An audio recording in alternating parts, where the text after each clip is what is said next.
Hello friends, आप Mukesh Goyal. I hope कि आप सारे बहुत अच्छे हैं। और फ्रेंड्स, हम बात कर रहे थे अपनी यूनिट नंबर 8 है जो EIA से रिलेटेड है, इन्वायरमेंटल लॉज भी हैं उसमें और लेजिस्लेशन वगैरह की बात करते हैं उसमें।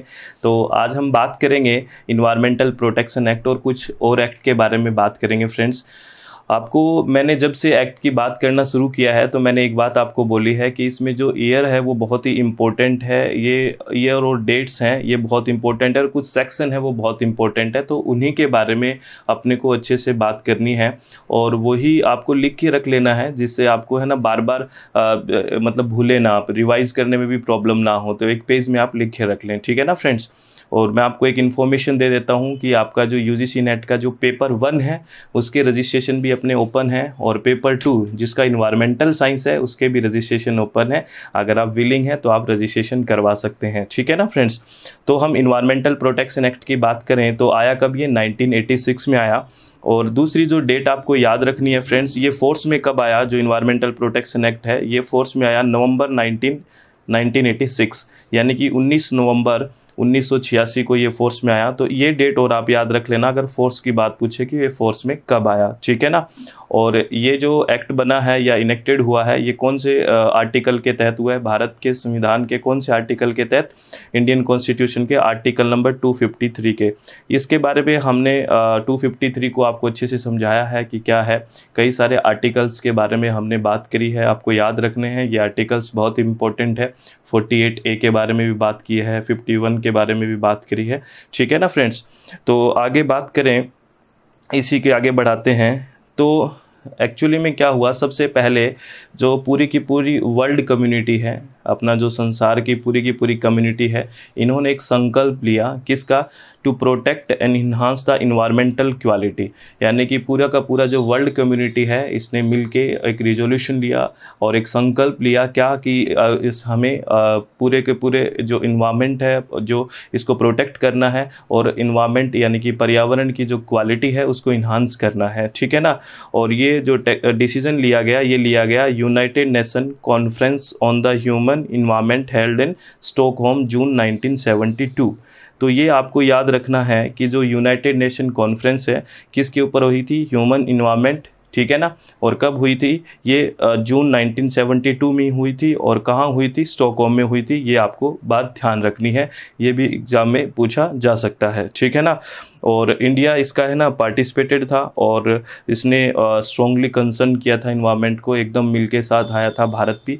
तो एक सारी बातें ये आपको ध्यान रखनी है, ठीक है ना फ्रेंड्स। अपने आप को रिलैक्स रखना है, चित्त को शांत रखना है, ठीक है, फिर आगे बढ़ना है। आगे बात करें फ्रेंड्स इसी के बारे में, तो इसका जो ये जो इन्वायरमेंटल प्रोटेक्शन एक्ट है, EPA भी बोल देते हैं शॉर्ट में, जो 1986 में है, इसके ऑब्जेक्टिव्स क्या थे। तो सबसे पहले अगर बात करें, देखो नाम से आप समझ रहे हो कि इन्वायरमेंटल प्रोटेक्शन का एक्ट है तो ऑब्जेक्टिव भी इन्वायरमेंट को प्रोटेक्ट करने के ही होंगे। लेकिन इसको अगर थोड़ा सा ऑब्जेक्टिव कोई क्वेश्चन बना दे तो किस तरह के मतलब ऑप्शन डाले जा सकते हैं उसके बारे में हम बात कर रहे हैं। तो इन्वायरमेंटल प्रोटेक्शन एक्ट का यहाँ मतलब था जो भी डिसीजन लिए गए थे, जो UN कॉन्फ्रेंस की हमने बात करी थी जो स्टॉकहोम में हुई जून 1972 में, उन डिसीजन को इम्प्लीमेंट करने के लिए ये लाया गया, ठीक है ना। Implement the decision of the UN conference, ये आपको ध्यान रखनी है पहली बात, ठीक है। कई बार ऑब्जेक्टिव बन जाता है फ्रेंड्स, तो ये चीज़ें आपको ध्यान रखनी है। और इसको इस जो ये एक्ट है इसको ब्लैंकेट लॉ भी बोलते हैं, ठीक है ना, ब्लैंकेट लॉ। आगे अम्ब्रेला की भी बात करेंगे, अम्ब्रेला लॉ भी बोलते हैं, ब्लैंकेट लॉ भी बोलते हैं इसको, ठीक है ना, ऑन इन्वायरमेंटल प्रोटेक्शन। इसका कारण ये है फ्रेंड्स, ये ब्लैंकेट लॉ के बारे में क्यों बोलते हैं, इसका कारण ये है कि ये सारे के सारे जो पोल्यूटेंट्स हैं, ठीक है, उसके बारे में बात करता है, किसी एक पर्टिकुलर के बारे में बात नहीं करता। देखना, dealing with all aspects of pollution and harm to the nature and not limiting, ये बात है ना, not limiting its scope to just one type of pollution और पॉल्यूटेंट्स। यानी कि इसका दायरा बहुत बड़ा है क्योंकि ये इन्वायरमेंट के प्रोटेक्शन की बात करता है। ये ना ही तो किसी पर्टिकुलर पॉल्यूशन से है, यानी कि सिर्फ ये वाटर पॉल्यूशन की ही बात नहीं करेगा, सिर्फ एयर पॉल्यूशन की ही बात नहीं करेगा, ये सारे के सारे पॉल्यूशन की बात करता है।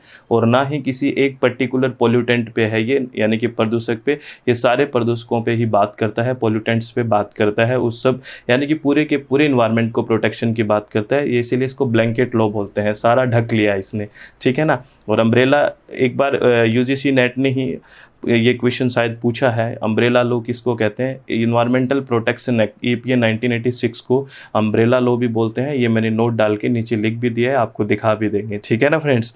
आगे बात करते हैं आगे और इस एक्ट में और क्या ऑब्जेक्टिव थे? ये पनिशमेंट भी दे सकता है friends. This act also provides punishment, ठीक है ना। जो रिस्पॉन्सिबल होता है इन्वायरमेंट को जो हार्म करता है, ठीक है ना, तो वो पनिशमेंट में भी इस एक्ट में प्रावधान है, ये भी आपको ध्यान रखना है। यानी कि पनिशमेंट भी, सज़ा भी मिलती है, ठीक है ना। और ये एक्ट और क्या ऑब्जेक्टिव है इसका? Act provide for a scheme and a mechanism of working. ये स्कीम भी प्रोवाइड करता है जिससे इन्वायरमेंट प्रोटेक्शन हो उसके, ठीक है, और जो काम करने की जो मैकेनिज़्म है, तरीका है, उसके बारे में भी बात करता है। ये तो मतलब सारे के सारे काम वो इन्वायरमेंट को प्रोटेक्ट करने के करता है। उसका स्कीम कैसी होनी चाहिए, मैकेनिज़्म कैसा चलना चाहिए वर्किंग का। और ये act also aim to promoting sustainable development, और वास्तव में ये सस्टेनेबल डेवलपमेंट यानी कि धारणीय विकास को भी ये क्या करता है? प्रमोट करता है कि डेवलपमेंट कैसा हो? सस्टेनेबल डेवलपमेंट हो, ठीक है ना फ्रेंड्स। आपको बातें समझ में आ रही है ना?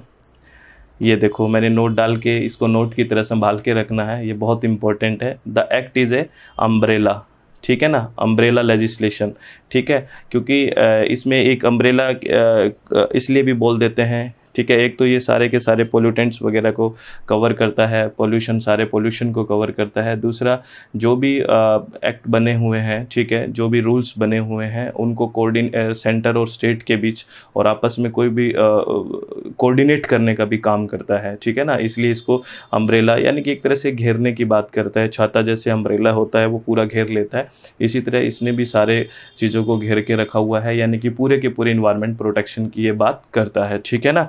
तो ये है ना, provide a framework for central government coordination of the activities of various central and state authorities, ठीक है ना। जो भी इस्टेब्लिश हुई है, पीछे के जो लॉ हमने पढ़े हैं, वाटर एक्ट और एयर एक्ट के भी बारे में बात करी है, तो उनके तहत जितनी भी बातें हुई हैं उनके आपस में कोऑर्डिनेट करके उनसे काम करवाने की भी ये कोशिश करते हैं।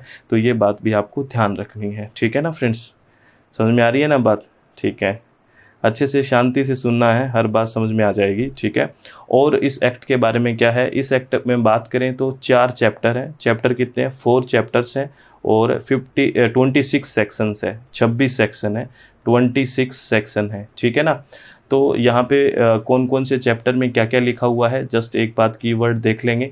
दूसरा, इन 26 सेक्शन में से कौन कौन सा एग्ज़ाम के पॉइंट ऑफ व्यू से बहुत अच्छा है, इंपॉर्टेंट है, क्योंकि सारे के सारे सेक्शंस याद नहीं होते हैं, ठीक है ना। हर एक एक्ट में, ठीक है ना, सेक्शन है, तो कितने करेंगे आप?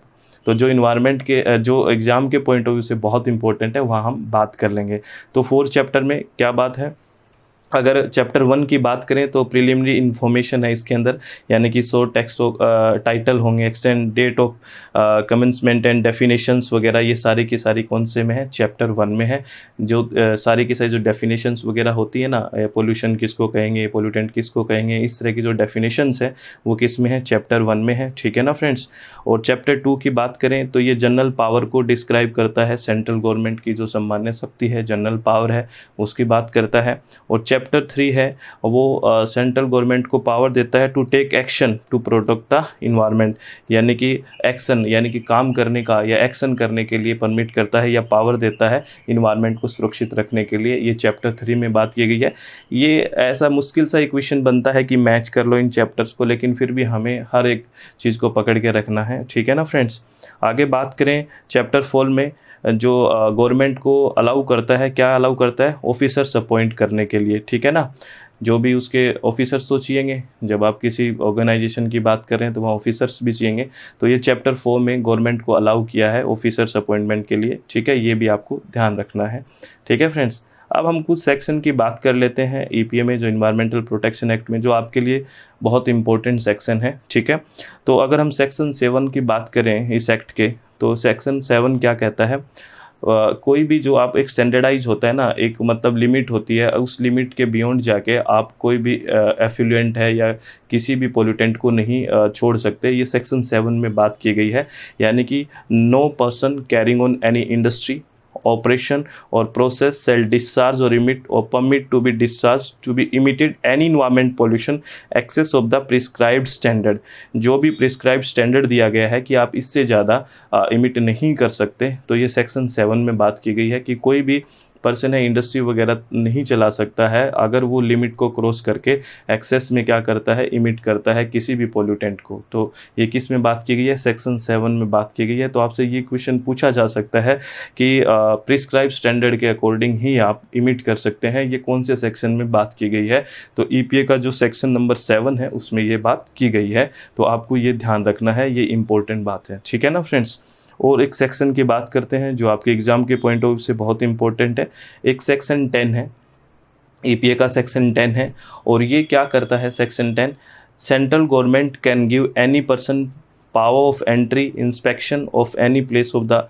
अब क्या होता है कि सेक्शन जो 10 है उसमें सेंट्रल जो गवर्नमेंट है वो किसी भी पर्सन को पावर देती है, शक्ति देती है, क्या परमिशन देती है एंट्री करने की किसी भी इंडस्ट्री में, ठीक है। क्या किसके लिए, इंस्पेक्शन करने के लिए, उसका निरीक्षण करने के लिए, ठीक है ना। आप जैसे आप देखते हो कि कोई पर्सन जाके निरीक्षण करता है ना कि ये स्टैंडर्ड के अकॉर्डिंग इमिट कर रहा है कि नहीं कर रहा है, यानी कि ये प्रॉपरली वर्क कर रहा है कि नहीं, इन्वायरमेंट के जो रूल रेगुलेशन है उसके अकॉर्डिंग काम कर रहा है कि नहीं कर रहा। तो किसी भी जो पर्सन को एंट्री देने का काम है जो गवर्नमेंट देती है वो कौन से सेक्शन के तहत देती है, सेक्शन 10 के तहत देती है। यानी कि उसका पर्पज़ क्या होगा, एग्जामाइन करना, टेस्टिंग करना, इक्विपमेंट ठीक है कि नहीं, ज़्यादा पोल्यूशन तो नहीं कर रहे, नॉइज़ पोल्यूशन, एयर पोल्यूशन वगैरह ज़्यादा तो नहीं कर रहे, इंडस्ट्रियल प्लांट, रिकॉर्ड, रजिस्टर, ये सारी की सारी चीज़ करने में जो अलाउ करता है वो कौन सा सेक्शन करता है, सेक्शन 10 करता है। ये भी बहुत इंपॉर्टेंट है, प्लीज़ इस बात को भी आप ध्यान रखना, एग्जाम के पॉइंट ऑफ व्यू से बेस्ट है, ये आ सकता है, ठीक है ना फ्रेंड्स। आगे बात करते हैं। आगे जो ये सेंट्रल गवर्नमेंट है इसने जो ये एक्ट है अपना EPA 1986, इसके तहत कई सारे रूल बनाए हैं, ठीक है ना, कई सारे रूल बनाए हैं। इन रूल की आपको ईयर याद रखना है, सन याद रखना है कि कौन से सन में कौन से ईयर में ये रूल बने हैं। ये मैच करने के लिए बहुत बार क्वेश्चन पूछे जाते हैं, ठीक है। तो जो सेंट्रल गवर्नमेंट को इस एक्ट के तहत, ठीक है ना, जो रूल बने हैं, ये पावर कहाँ से मिली, ये पावर मिली सेक्शन 25 से, ठीक है ना। यानी कि इस एक्ट का, EPA का, दोबारा समझना, आराम से समझना फ्रेंड्स मैं क्या कह रहा हूँ।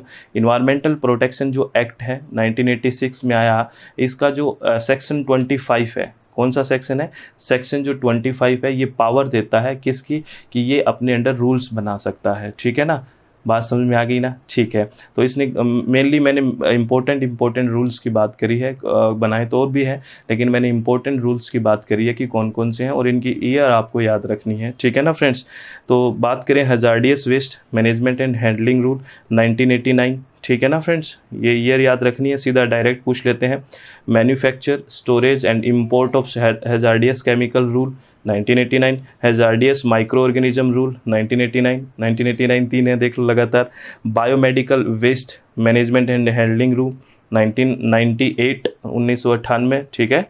और बात करें municipal solid waste management handling rule 2000, ठीक है। और बैटरीज और मैनेजमेंट एंड हैंडलिंग रूल 2001। ये ईयर बहुत इंपॉर्टेंट है फ्रेंड्स, प्लीज़ याद रखना कि कब कौन सा रूल बनाया गया, ठीक है। याद रखोगे, चलो वेरी गुड। नेक्स्ट बात करते हैं फ्रेंड्स। जो हमने बात करी है EPA की, ये मेरे हिसाब से बहुत है, ठीक है। यहाँ इतनी बातों को अगर अच्छे से कर लेते हैं तो मेरे हिसाब से बहुत है, मोर देन सफिशिएंट है, तो इनको आप याद रख लेना, ठीक है। और अगर बात करें नेशनल इन्वायरमेंट पॉलिसी कब आई, 2006 में आई। अब EPA को छोड़ के आगे बढ़ गए हैं फ्रेंड्स, अपने आप को संभालना, ठीक है। हम आगे हैं नेशनल इन्वायरमेंट पॉलिसी 2006 में, ठीक है। और आपको पता है पॉलिसीज़ क्यों आती है, और इन्वायरमेंट से रिलेटेड है, तो सीधी सी बात है इन्वायरमेंट को ठीक करने के लिए आएगी, ठीक है। तो नेशनल इन्वायरमेंट पॉलिसी, ये जो रिस्पॉन्स किसका है, ये पॉलिसीज़ किसका रिस्पॉन्स है, ठीक है, यानी कैसे आई, क्योंकि हमारे कॉन्स्टिट्यूशन में कुछ हमने बात करी थी ना आर्टिकल्स की, मैं दोबारा उसको रिवाइज करवा देता हूँ। हमने बात की थी और उसमें बात की है, हमने कमिटमेंट किया है कि क्लीन इन्वायरमेंट हमें चाहिए।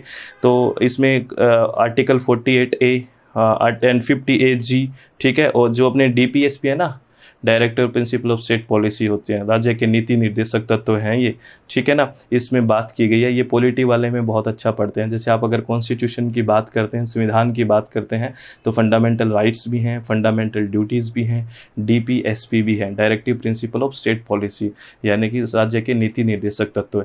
ये वो तत्व होते हैं, राज्य के नीति निर्देशक तत्व हैं कि ये एथिकल वैल्यूज़ पे छोड़ा होता है। जब भी पॉलिसीज़ बनाई जाती है कि आप कोई भी पॉलिसीज़ बनाओगे तो आप बुजुर्गों को, समाज के बच्चों को और महिलाओं को ध्यान रखे ही बनाओगे। ये DPSP में मेनली बात की गई है। अगर और इसके खिलाफ अगर कोई ऐसा नहीं करता है तो आप कोर्ट में नहीं जा सकते, ऐसी बात है। ये थोड़ा पॉलिटिकल वाले को पढ़ाते हैं तब अच्छे से सारी बातें करनी होती है, आपके एग्जाम में इतनी बातें नहीं पूछी जाएगी। और फंडामेंटल राइट होते हैं, मौलिक अधिकार होते हैं ना फ्रेंड्स, अगर उनका उल्लंघन कोई करता है तो आप डायरेक्टली सुप्रीम कोर्ट जा सकते हैं। ये बड़ा एक डिफरेंस है, DPSP में ऐसा नहीं है, ठीक है। तो हमने जो नेशनल इन्वायरमेंट पॉलिसी बनाई है वो इसीलिए बनाई क्योंकि हमने कमिटमेंट किया था कि हम क्लीन इन्वायरमेंट की बात करेंगे, क्लीन इन्वायरमेंट रखेंगे आर्टिकल 48A के तहत, ठीक है। 51AG याद है ना आपको, ड्यूटीज़ की बात करता है, ठीक है, और DPSP, ठीक है। ये इसीलिए हमने क्या बनाई, नेशनल इन्वायरमेंट पॉलिसी बनाई। और इसको स्ट्रेंथ कहाँ से मिली, आर्टिकल नंबर 21 से। याद है कि आर्टिकल नंबर 21 पढ़ा, ठीक है। अब सारी बातें मैं दोबारा रिपीट नहीं करूँगा, ठीक है, आप कुछ याद करो, ठीक है।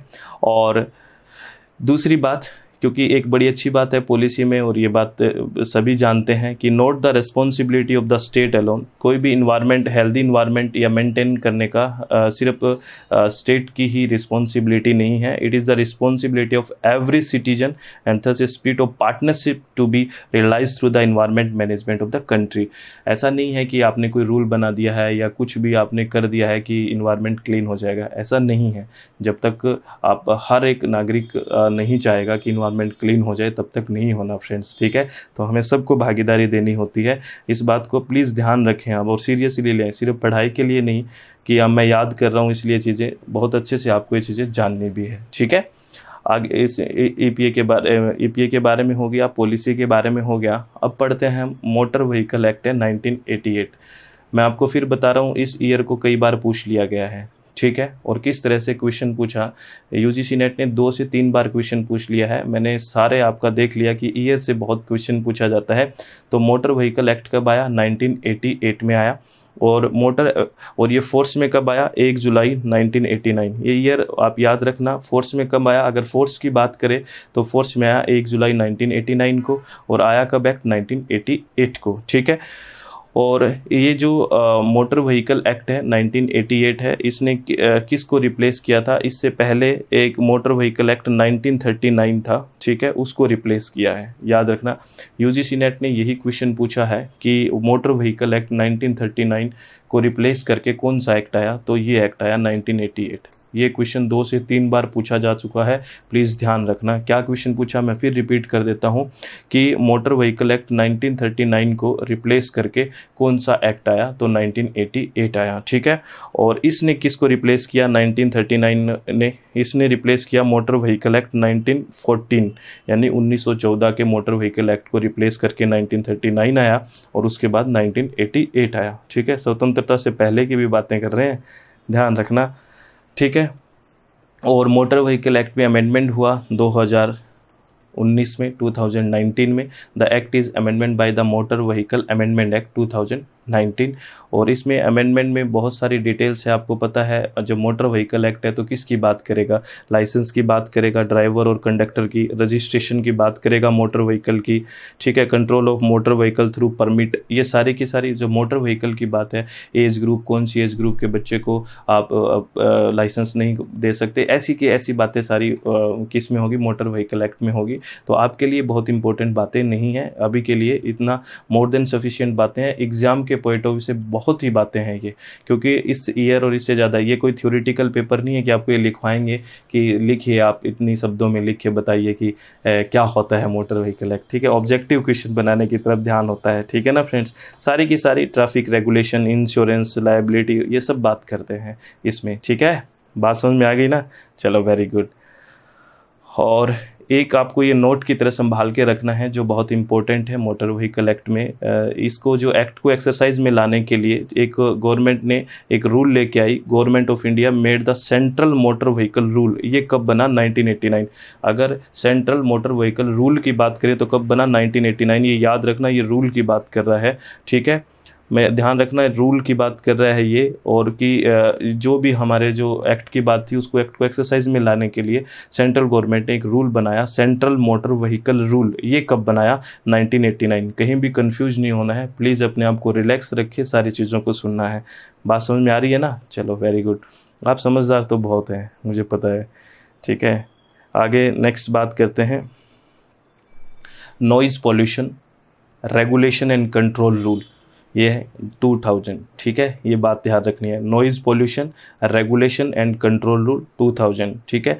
अब इसमें एक ये टेबल है, ये आपको बहुत ही इंपॉर्टेंट है। यहाँ से यूजीसी नेट जो आपका पेपर 1 है, ठीक है, पेपर 1 में जो यूनिट है पीपल डेवलपमेंट एंड एनवायरनमेंट, वहाँ भी ये क्वेश्चन पूछ लेती है और पेपर 2 भी पूछ लेती है। तो ये वैल्यू इंपॉर्टेंट है। तो इसमें कुछ एरिया कैटेगराइज कर दिए गए हैं, ठीक है, जोन को बांट दिया गया है और उसका लिमिट बता दिया गया है कि कितनी डे में लिमिट होनी चाहिए, ठीक है, नॉइज़ की, और कितनी नाइट में होनी चाहिए। तो ये बहुत ही इंपॉर्टेंट है। अगर बात करें इंडस्ट्रियल एरिया की, ठीक है, तो डे में होना चाहिए 75 और रात को 70, ठीक है, रात को कम होनी चाहिए, पहली बात तो ये, ठीक है, ध्यान रखना।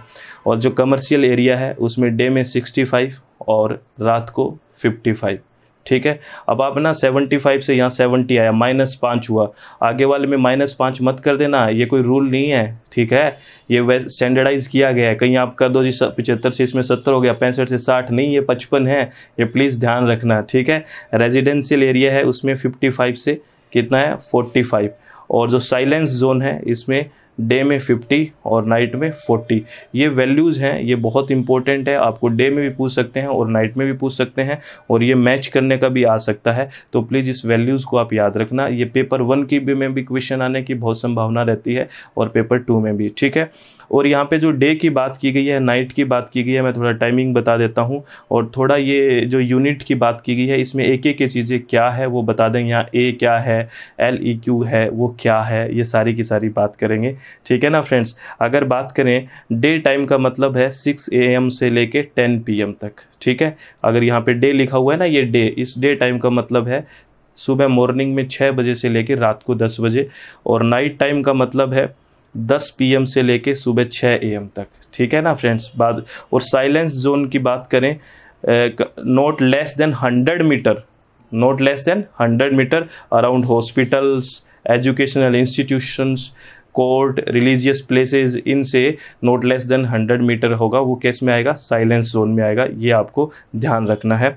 और इसमें जो ये बात है, ये बात इंपॉर्टेंट है, ये देख लो, जो DBA, ये डेसिबल और ब्रैकेट में A और LEQ है, ये पूरा का पूरा डिनोट करता है, क्या करता है? Time weighted average of the level of sound. किसका लेवल करता है? ये साउंड के लेवल की बात करता है, time weighted in the decibel on scale A। और साउंड किस में करता है? डेसिबल में। कौन से स्केल पे? A पे, which is relatable to human hearing. और वो किस से रिलेट करता है? ह्यूमन हियरिंग से रिलेट करता है। ये जो डेसिबल की बात करी है और ये क्या है? ह्यूमन हियरिंग की बात की गई है, ये और किसी को ध्यान में रख के नहीं की गई है। प्लीज़ ये ध्यान रखना, क्योंकि आप तो प्रधान हैं इस पूरी कंट्री में, पूरे पृथ्वी पे ना, इसीलिए तो इसको एक एक को डिस्क्राइब करें तो जो डेसिबल हैं, तो डेसिबल है ये नॉइज़ है, इसमें क्या मेजर होती है? नॉइज़ मेजर होती है। पहली बात तो ये ध्यान करना, मैं पूरे के पूरे को इसको एक्सप्लेन करने की बात कर रहा हूँ कि इसमें क्या क्या चीज़ कौन सी है। तो ये DB है जो डेसिबल है, ये क्या है? एक यूनिट है जो किसको मेजर करती है? नॉइज़ को।